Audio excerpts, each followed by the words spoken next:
में ध्यान देंगे। आज हम लोग विषय भूगोल पढ़ेंगे। भूगोल के लिए सबसे पहले हम एक ऐसा कॉपी बनाएंगे जो एक पेज सादी और एक पेज रूलदार हो। सादी वाले पर हम जानते हैं कि उस पर मानचित्र और रेखा चित्र इत्यादि हम बनाते हैं। तो सबसे पहले हम भूगोल पढ़ेंगे। भूगोल में 6 चैप्टर है, जिसमें पहला चैप्टर संसाधन, रिसोर्सेज। तो संसाधन के पहले हम यह समझते हैं कि भूगोल में किन किन तथ्यों का अध्ययन करते हैं। तो भैया बहनों, भूगोल के अंतर्गत पृथ्वी के बाह्य और आंतरिक शक्तियों का अध्ययन करते हैं। पर्यावरण में होने वाले परिवर्तन का अध्ययन करते हैं।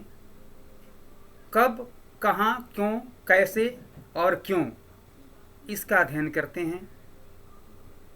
पृथ्वी के आंतरिक शक्तियों से संबंधित जो होने वाले परिवर्तन हैं, इसका अध्ययन करते हैं। विभिन्न देशों के मानवों का विकास, उनका वेशभूषा, उनकी आंतरिक संरचना, उनकी बोली, भाषा, उनकी कला, उनकी कृति और उनके विकास, इन चीज़ों का अध्ययन हम करते हैं।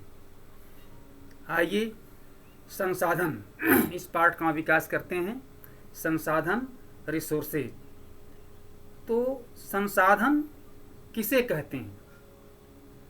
भैया बहनों, हम देखते हैं हमारे आसपास सड़कें हैं, कमरे में फैन है, पानी है, अनेक प्रकार के बर्तने हैं। ये सब हमारे जो उपयोग में लाए जा रहे हैं, इन सब को हम संसाधन कहते हैं। कभी कभी ये जो मुख्य हेडिंग है, इससे पता चलता है कि संसाधन क्या है भाई। तो इसको हमको ये जानना चाहिए कि वास्तव में संसाधन जो व्यक्ति के लिए जो प्रयोग में लाया जाता है, जो वस्तुएं, वही संसाधन है। जैसे प्रत्येक वस्तु जिसका उपयोग हमारी आवश्यकताओं के लिए, मनुष्य की आवश्यकताओं के लिए किया जाता है, उसको हम संसाधन कहते हैं। अब संसाधन जैसे हमारे वायु है, जल है, सूर्य है, पृथ्वी है, सड़कें हैं, उद्योग हैं, ये सब प्रकार के संसाधन है। अब इसको आगे हम लोग ये संसाधन किन किन वर्गों में हम विभाजित करते हैं और कौन कौन से संसाधन किस रूप में होता है, इसका हम अध्ययन करेंगे। जैसे संसाधनों के प्रकार, आइए हम देखते हैं इस ग्राफ में कि संसाधन, रिसोर्सेज, कितने प्रकार के होते हैं। एक तो प्राकृतिक संसाधन, नेचुरल रिसोर्सेज। प्राकृतिक संसाधन उसे कहते हैं जो केवल प्रकृति से प्राप्त हुआ है। जैसे हमारे जल, सौर ऊर्जा और पृथ्वी। हम ये देखते हैं कि इन जो हमारी संसाधन है, इनमें मनुष्य का कोई योगदान नहीं। ये केवल स्वतः प्रकृति से प्राप्त है, इसमें मनुष्य कोई छेड़छाड़ नहीं कर सकता। अर्थात जो प्रकृति से प्राप्त हुआ है और जो मनुष्य की आवश्यकताओं के लिए बहुत महत्वपूर्ण है, उसे हम प्राकृतिक संसाधन कहते हैं।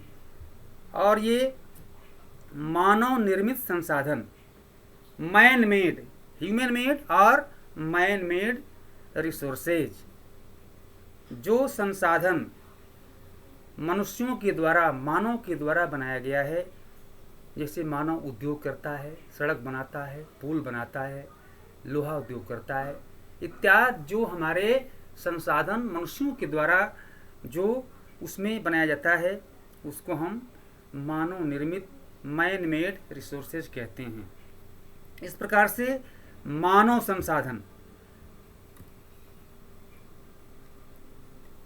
मैन रिसोर्सेज, ह्यूमन रिसोर्सेज, अब इसमें मानव संसाधन में हम देखते हैं कि मनुष्य पहले शिक्षावान होता है।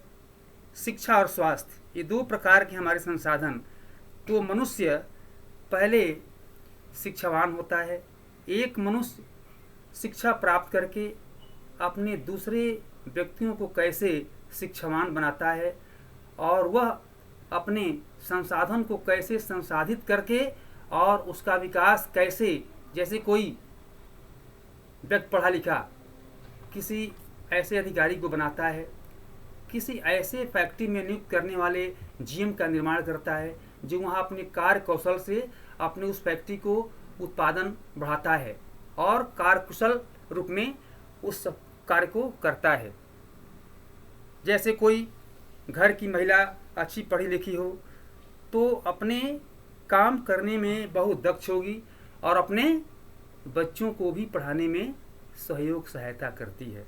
इस प्रकार से जो मानव संसाधन है वो हमारे बहुत ही महत्वपूर्ण है। यह दुनिया का यह आधार है।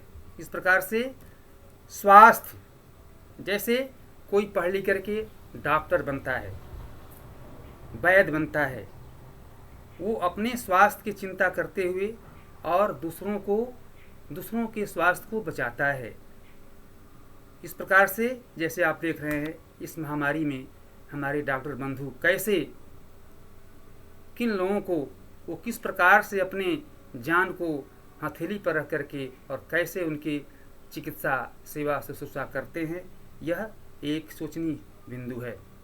इस प्रकार से स्वास्थ्य हमारा एक संसाधन ऐसा है जिसमें हम अपने स्वयं स्वस्थ होकर के और दूसरों के स्वास्थ्य की चिंता करते हैं। यह हमारा मानव संसाधन है। अब आइए प्राकृतिक संसाधन। अब प्राकृतिक संसाधन में जैसे जल, मृदा और ऊर्जा है, सौर ऊर्जा है, इसका हम विभाजन करेंगे।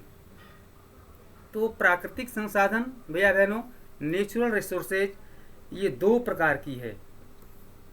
एक नवीकरणीय रिन्यूएबल रिसोर्सेज, दूसरा अनवीकरणीय, जैसे आप देख रहे हैं चित्र में, नॉन रिन्यूएबल रिसोर्सेज। अब नवीकरणीय संसाधन क्या है? तो नवीकरणीय संसाधन वो है जिसका उपयोग करने के पश्चात पुनः वो अपने स्थायित्व में आ जाता है, यानी जिनकी पूर्ति हम जल्दी से कर लेते हैं। जैसे सौर ऊर्जा। अभी सौर ऊर्जा रोज हमको प्राप्त होता है, लेकिन कल ऐसा नहीं है कि कल सौर का ऊर्जा नहीं प्राप्त होगा। इस प्रकार से ये हमारा, जैसे पृथ्वी है, ये जल है, ये जल हम जितना इसका उपयोग करते हैं ऐसा नहीं है कि उसका ह्रास होने वाला है, वो हमको प्राप्त होता है। इसलिए इसका हमारे जीवन में रोजमर्रे के जीवन में ये नवीकरणीय है, ये उत्पन्न होता रहता है। इस प्रकार से इसको हम नवीकरणीय ऊर्जा कहते हैं, संसाधन कहते हैं। इस प्रकार से अनवीकरणीय संसाधन। तो अनवीकरणीय संसाधन हमारा जिसका भंडार सीमित है। जैसे कोई चीज़ सीमित रहता है तो वो जल्दी पूर्ति नहीं होता।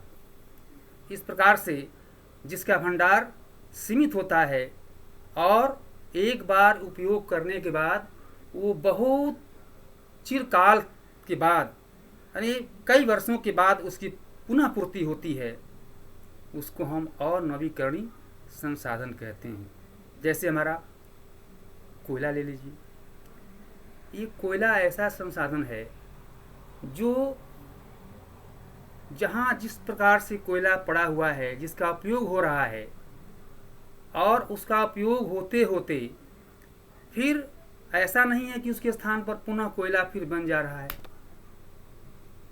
उसका भंडारण जो है एक बार समाप्त होना है, तो यह हमारा अनवीकरणीय संसाधन हुआ। जैसे पेट्रोलियम है, तेल है, इसका भी संसाधन बहुत सीमित है। हम इसका उपयोग करने के पश्चात इसको हम पुनः प्राप्ति नहीं कर सकते। इस प्रकार से भैया बहनों हम देखते हैं कि नवीकरणीय और अनवीकरणीय संसाधन को हम लोगों ने पढ़ा। इस प्रकार से संसाधन संरक्षण, संरक्षण से मतलब है उसको बचाव करना। संसाधन संरक्षण, कंजर्वेशन ऑफ रिसोर्सेज। अब ये है कि संसाधन का हम कैसे कम उपयोग करें, किस प्रकार से हम उपयोग करें कि वह हमारा उस बचा रहे। अर्थात संसाधन संरक्षण वह है जो भविष्य में हम ऐसे उसका उपयोग करते हैं बचा करके जिसका कि उपयोग हम नहीं कर सकते। अर्थात संसाधन संरक्षण, कंजर्वेशन ऑफ रिसोर्सेज, सतत पोषणीय विकास। अब ये सतत पोषणीय विकास वो है कि हम इसका उपयोग जो है ऐसे करते हैं जो भविष्य में भावी पीढ़ियों के लिए इसका उपयोग हम ऐसे करते हैं जो भावी पीढ़ियों के लिए भी यह संसाधन बचा रहे।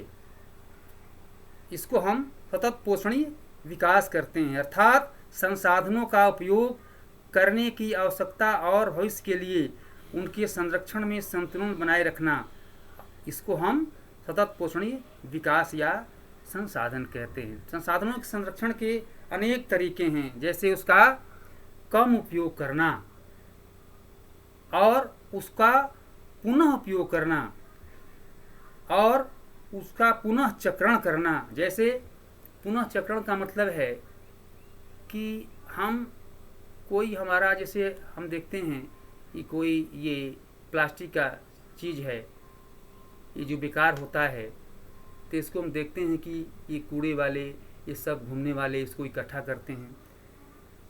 क्या इसको हमने ध्यान दिया है कि गाड़ी के डिब्बों में जब ये बोतल जो है फेंका रहता है, इसका क्यों वे लोग इसको इकट्ठा करते हैं? तो भैया बहनों, ये हमारा पुनः चक्रण है कि इसको पुनः फैक्ट्री में ले जा करके और उसको गला करके, उसको मेल्टेड करके और पुनः कोई ना कोई उससे वस्तु का निर्माण करते हैं।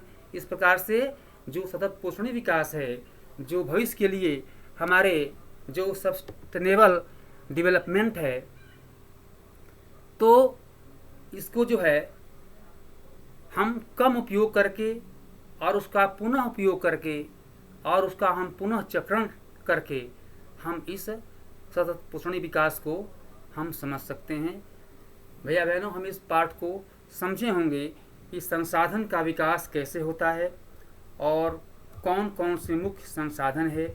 इस पाठ में हम लोगों ने इन दृष्टियों के द्वारा हम ऐसे तथ्यों पर प्रकाश डाले जिसके द्वारा हम समझ सके। इस प्रकार से निम्नलिखित प्रश्नों के उत्तर दीजिए। पृथ्वी पर संसाधन असमान रूप से क्यों वितरित है? आप देखते हैं कि पृथ्वी पर संसाधन असमान रूप से क्यों वितरित है। इसलिए कि हमारी जनसंख्या जो है पृथ्वी पर असमान है, सब जगह संसाधन एक समान नहीं मिल सकता, इसलिए पृथ्वी पर असमान जनसंख्या वितरित है। हम इसको देखेंगे, इन प्रश्नों को हम लिखेंगे और इस प्रश्नों को लिख करके इसका उत्तर हम लोग अपने कॉपी पर लिखेंगे। और इस प्रकार से सबसे पहले पाठ को एक बार पढ़ेंगे अपनी पुस्तक से, और पुस्तक से पढ़ने के बाद फिर इसका उत्तर हम लोग उसी में ढूंढेंगे। हेडिंग बाय हेडिंग उसका उत्तर उसमें लिखा हुआ है और उस उत्तर को लिख करके हम लोग अच्छे समझ सकेंगे। इस प्रकार से यह पाठ संपन्न हुआ। धन्यवाद।